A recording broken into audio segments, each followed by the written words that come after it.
This is Anatomy Lab 10, anterior arm and forearm. At the distal part of the humerus, you have the medial epicondyle here and the lateral epicondyle on the most lateral aspect of the distal humerus. Rotate to the posterior surface. You can see here, this is the ulna, and then we have here the olecranon. Olecranon in Greek means elbow, head. So here is kind of like the elbow, head, articulating with the olecranon fossa of the humerus. So this is the olecranon fossa, or the hole for the olecranon head. If we rotate just a little bit more, this is another important part of the ulna, and this is the coronoid process. Here is the coronoid fossa, so when we have our arm all the way flexed, that this process here of the coronoid can articulate because there's a fossa here. In addition, there's also a radial fossa here, directly where you would expect the proximal part of the radius to be pushed up against if we were flexing our forearm as far as possible. Some other important things at the distal part of the humerus are the trochlea and the capitulum. Trochlea is this structure here. You can see that the ulna kind of has a U-like articulation with the distal part of the humeral component, which is called the trochlea. So the trochlea of the humerus allows the ulna to sit on it nice and tight like a U. On the other side, laterally, the capitulum of the humerus, denoted here, has a very loose association with the proximal part of the radius. This is important for lesions such as nursemaid's elbow. For example, if you see a little kid with his hand being held and the woman or man that's taking care of him pulls up very hard, so it pulls the humerus out, and that is a radial dislocation, and that's a classic board-style question. Let's examine the humerus a little bit more. As you can see, here is the head of the humerus that articulates with the scapula. This is the glenoid labrum that helps stabilize that joint. Here is the anatomic neck, where the head transitions into the rest of the humerus, and the surgical neck is a little bit more distal here. It's very difficult to see, but there is a greater and lesser tubercle of the humerus here. So the greater and the lesser. Also a little bit difficult to visualize is the radial groove. If you can kind of faintly see the radial groove here, which is where the radial nerve will be running. Another groove would be the intertubercular groove that is in between the greater and lesser tubercle, and that would be running in this direction here. Again, not very well illustrated on this anatomy model, but the rest of the dissection has gray images. Before we move on with the rest of the dissection, let's notice here that in between the two osseous structures, or the radius and ulna of the forearm, we can see that there is a membrane. This is called the interosseous membrane.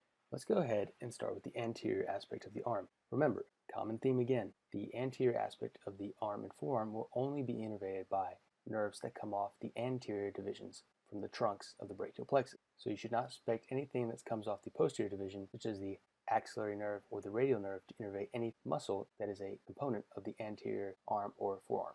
So here is the biceps brachii.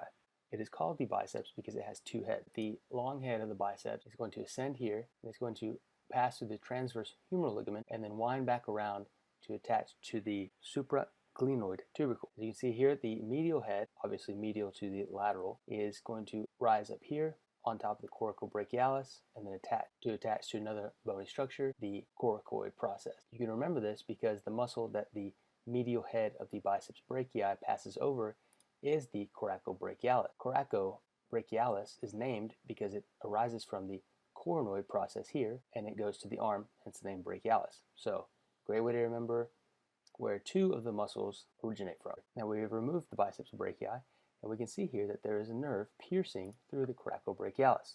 This is the musculocutaneous nerve. The musculocutaneous nerve is a terminal branch of the lateral cord, which is derived from the anterior divisions of the brachial plexus. So this obviously is controlling the anterior compartment of our arm.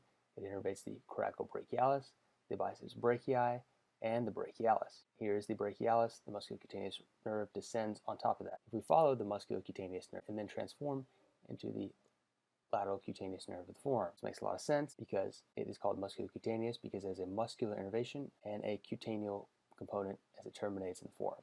Let's go ahead and discuss the median nerve while we're on the nerve. So remember that the median nerve receives contributions from the medial cord and the lateral cord. It runs directly under the coracobrachialis, and it courses with the brachial artery, and so does the ulnar nerve, as it descends down, and it will eventually cross over the brachial artery to pass under the bicipital aponeuroses directly next to the pronator artery. Here's the ulnar nerve descending along with the brachial artery, but as the median artery passes in front of the brachial artery, the ulnar nerve will pass posterior. So you see here, coming down, and then the brachial artery is right in the middle between the median nerve and the ulnar nerve. The ulnar nerve will head to the more posterior part of the elbow.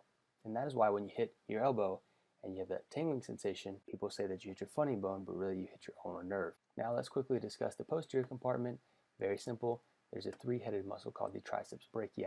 Tri for three heads, brachii for the arm. So if we remove this, we can see that the radial nerve coming off posterior cord of the brachial plexus will continue pass under the Arteriole Profunda brachii, and it will slide right into the radial groove. It also sends out a posterior cutaneous nerve of the forearm that will descend all the way down. So common theme here, terminal branch of the posterior cord is the radial nerve.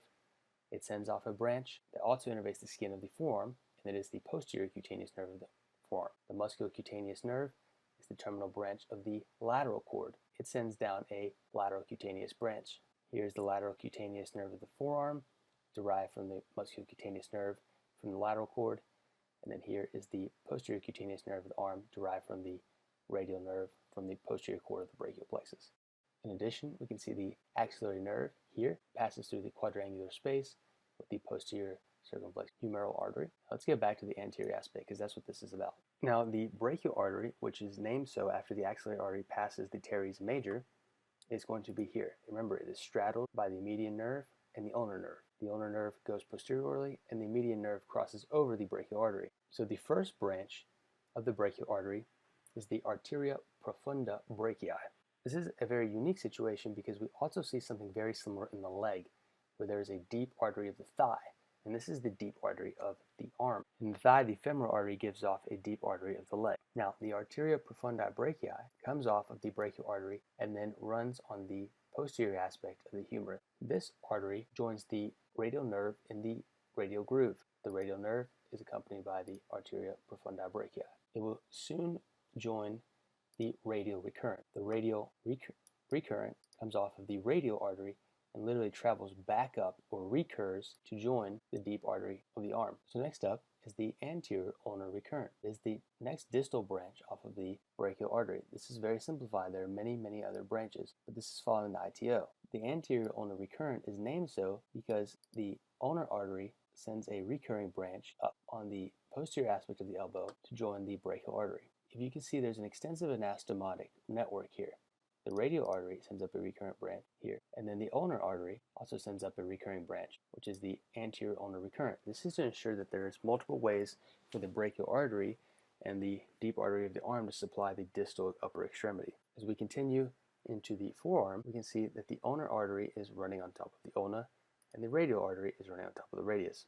Very convenient. Off of the ulnar artery, we can see that there's a tiny little branch, the common interosseous. There's an anterior because it runs on the anterior aspect of the interosseous membrane, and then there's a posterior interosseous artery that runs on the posterior aspect. The posterior interosseous artery will continue all the way down and attach to the dorsal carpal arch, which is also made by contributions from the radial and the ulnar on the ulnar aspect or medial aspect of the arm. In comparison, the anterior interosseous artery will join the palmar carpal arch. Now, while we're talking about vasculature, let's go ahead and discuss some veins. So the first one, the big one that we see, a lot of times when you're working out, this vein might bulge if you really jack. This is the cephalic vein, named so because it is traveling cephalad or towards the head.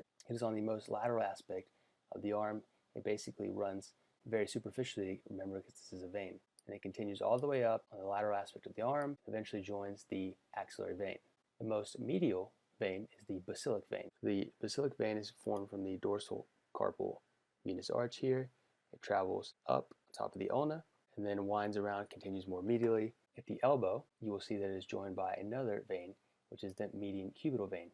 It connects the cephalic vein and the basilic vein. This is a very high yield vein because this is where a lot of blood draws are done. So the basilic vein, just like the cephalic vein, will continue all the way up the arm, and then the basilic vein actually becomes the axillary vein. Remember that the cephalic vein drains into the axillary vein. Another high yield simple principle in anatomy is that whenever you have an artery running in one direction, you can very strongly anticipate a vein running in the direct opposite direction. For example, here we see our ulnar vein that is running right next to the ulnar artery. Here we see our anterior interosseous vein that is running with the anterior interosseous artery. In addition, we can see that the posterior interosseous vein is running with the posterior interosseous artery. And again, also on top of the radius, the radial artery is accompanied by the radial vein. Same trend is occurring here. The radial recurrent vein is running with the radial recurrent artery. The ulnar recurrent vein is here with the anterior ulnar recurrent artery that comes off the ulna and then joins the deep artery of the arm to provide an anastomotic network.